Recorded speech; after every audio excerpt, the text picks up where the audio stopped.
What's up, people? Kasem Johnson. This is Optimize Weekly, and we've got the ultimate question for you.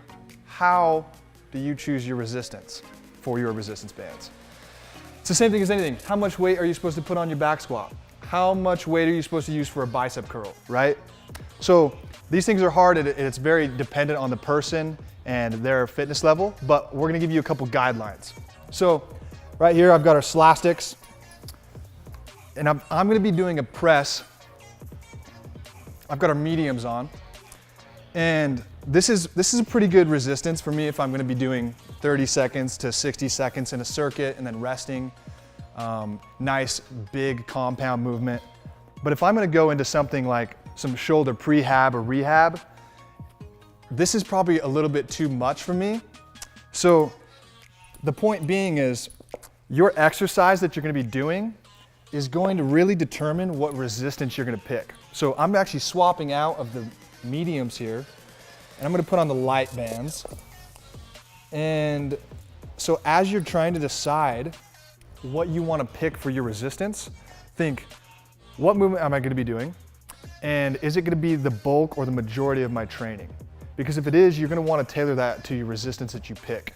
So if I'm always doing shoulder rehab and prehab stuff, maybe these lights are gonna be awesome for me. If I'm not, if I'm gonna be doing some broad jumps or resistance running, I don't want light bands. I'm gonna need something heavier like the 47-pound resistance or the 77 of the Son of the Beast or the Beast ropes. So think about what movement you're doing. Secondly, think about who's gonna be doing that movement. If I'm stocking up a gym with resistance bands and I know we're gonna have a variety of people, maybe they're very fit people, maybe they're just starting their fitness journey, you're gonna have to realize that not everybody's gonna be able to do the same amount of reps and resistance for each movement. So it's a good thing to have a step lighter and a step heavier for everybody that's in the class, or if you're personal training for your clients. So those are a couple quick tips and rules of thumb for selecting resistance. Just as a recommendation for our Slastix, we always recommend people to go with mediums. That's kind of what comes in our Vital Kit.